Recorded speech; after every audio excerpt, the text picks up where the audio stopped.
안녕하세요. 당신의 개인 변호사 박혜원입니다. 대한민국에서 가장 중요한 자산 1순위는 부동산입니다. 그런데 그 부동산이 여러 사람과 공동 소유하고 있는 공유 지분을 갖고 계신 분이라 그러면 여러 가지 고민들이 드실 겁니다. 특히 공유자 중 어떤 분은 빨리 처분을 해서 현금을 갖고 싶고, 어떤 분은 굳이 이걸 왜 지금 처분해야 되는지에 대해서 의견이 갈리는 경우들이 있겠죠. 한 부모 밑에서 자란 형제라고 하더라도, 피부치라고 하더라도 살다 보면 각자의 사정들이 생길 수밖에 없는데, 남들이 공동 소유를 하고 있다 그러면 이 문제들은 더 심각해질 수밖에 없겠죠. 이때 어떻게 해결해야 되는지에 대해서 말씀드릴게요. 공유물의 관리라든지 보존 행위들은 각자 내지는 과반수 지분권자가 할 수가 있어요. 근데 처분을 할 때는요, 다 같이 해야 돼요. 공유자 2명 가운데 한 명은 10분의 9를 가지고 있고요, 다른 한 명이 10분의 1을 갖고 있다고 하더라도요, 혼자서 이걸 팔아버릴 수가 없어요. 10분의 1 지분권자의 동의를 얻어야 되거든요. 이런 경우에 대한민국 민법에서는 아주 간단하게만 정해놨어요. 공유물을 처분하기 위해서는 모든 공유자의 동의가 필요하다. 함께 처분해야 된다. 의견이 갈렸을 때에는 분할할 수밖에 없다. 이렇게 아주 간단하게 정리가 되어 있거든요.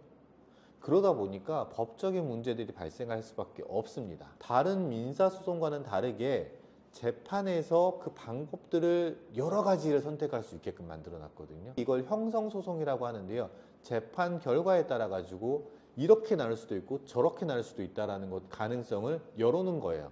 굉장히 예외적인 부분이에요.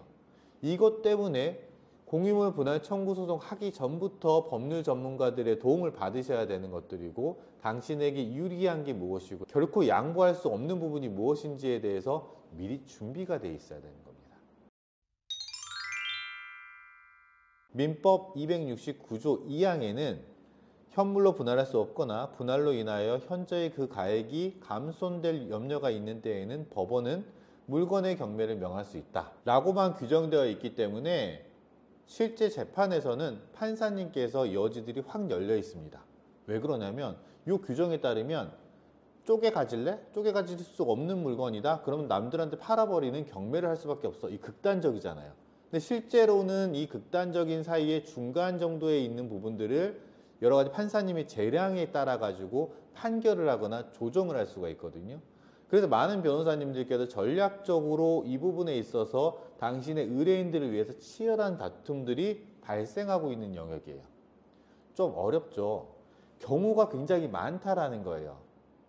상식적으로 생각했을 때 이 건물이 있어요. 제가 있는 공간이 있는데 이거 갖다가 3분의 1씩 나눌 수 있습니까? 물리적으로? 힘들겠죠. 등기로 친다고 하더라도 이거 쪼개가지고 하는 것도 의미도 없겠죠. 근데 그렇다고 해가지고 그냥 경매를 넘겨버려요? 말이 안 되죠.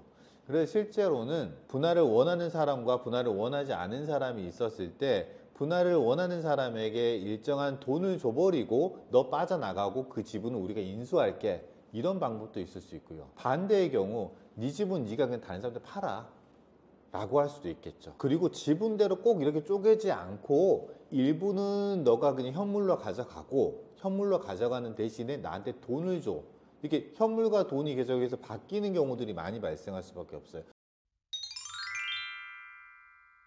실제 법에서는 공평하게 나눠 가져라는 것들이 기본 원칙인데 실제 우리가 사는 세상에서는 그렇지 않죠. 어떤 게 더 유리하고 불리하고 내 개인적인 경제적인 사정에 따라 가지고 부동산 현황에 따라 가지고 너무너무 중요한 부분들이 있습니다. 그래서 제가 권유드린 방법이 공유물 분할 청구 소송까지 가지 않고 당신에게 유리한 방법대로 협의를 통해 가지고, 소송까지 가지 않고 협의를 통해 가지고 어떻게 해결할 수 있는 방법이 있는지를 먼저 찾아보셔야 됩니다. 그런데 협의에 이르지 못하고 누군가가 공유물 분할 청구 소송을 하거나 아니면 당신께서 해야 된다 그러면 소송을 하기 전에 또는 소송을 당하기 전에 당신께서 무엇이 중요한 것인지에 대해 가지고 당신 편인 당신의 변호사와 미리 준비를 하셔야 됩니다.